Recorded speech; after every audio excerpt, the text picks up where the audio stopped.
This channel does not promote any violent, harmful, or illegal activities. All content provided by this channel is meant for an educational purpose only. এবার শাসক নেতার দাদাগিরির খবর পাওয়া যাচ্ছে।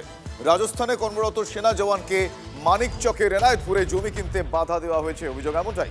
Phone করে খুনের হুমকি দেওয়া হয়, অভিযোগ তৃণমূল নেতা আনোয়ার আলীর বিরুদ্ধে।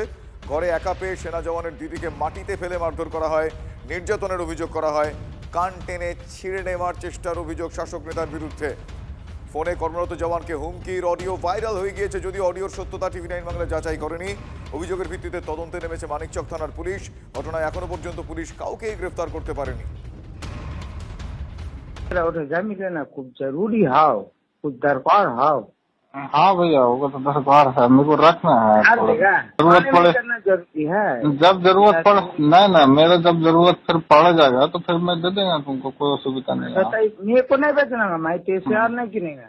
मैं बोल रही हूँ का कि तेरी खाला जो है बीड़े में, ओके भी जो 5 बीघा का 7 बीघा पा रही हूँ, तो कल परसों में जाके ले लाऊं। नहीं देखो, वो सब बात नहीं बोलो, वो सब बात मेरे को नहीं बोलेगा तो ठीक है।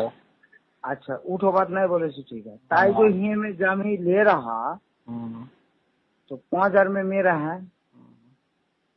मैं महाने का मेंबर भी है, मेरी बहू मेंबर है तृणमूल कांग्रेस की, AITC की।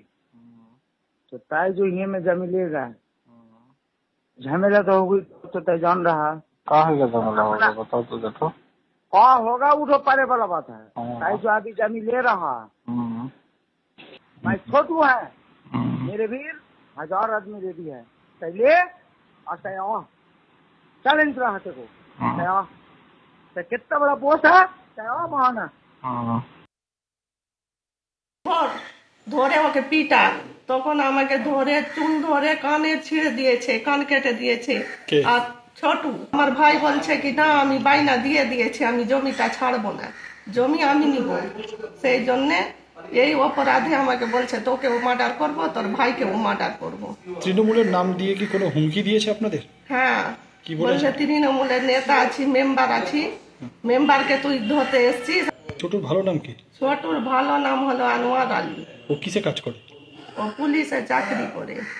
আর ওর বউ? আর ওর বউটা মেম্বার আছে, সালমা সুলতানা, তৃণমূলের মেম্বার। তৃণমূলের মেম্বার। ওই তৃণমূলের নাম নিয়ে কি আপনাকে হুমকি দিয়েছিল? ওই মেম্বার বুঝেই এই কাজটা করেছে যে আমাকে কেউ কিছু করতে পারবে না। এখন কি করবেন আপনারা? এখন আমরা ওর শাস্তি চাই। এখন কি এলাকায় আছে?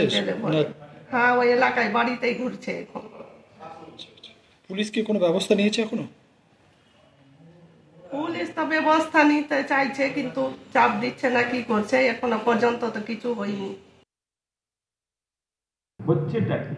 জঙ্গল রাজ চলছে, লুট রাজ চলছে। চটিচাটা পুলিশ, পশ্চিমবঙ্গের তৃণমূলের ঊর্ধ্বধারী পুলিশ কমপ্লেন করেছে, হয়তো এখনো কোনো ব্যবস্থা নিয়েছে কিনা জানা নাই। এই রকম মানুষ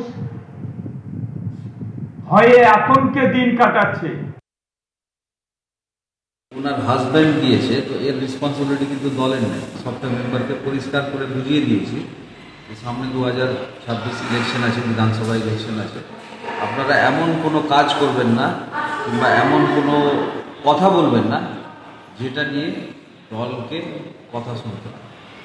এবার পুলিশ ইনভেস্টিগেট করে দেখবে। দল এই পারমিশন কোনো মেম্বারকে দেয়নি যে ওর প্রতিনিধি দলের নাম ভাঙিয়ে কোনো রকম উল্টাপাল্টা ফোন করবে কিংবা অন্য কাউকে মানে হুমকি দিবে, কি চমকাবে। নিয়ে বসে এটা দেখা যাবে যে কি হয়, আলোচনা করবো আমি, কিন্তু এগুলো টলারেট করা যাবে।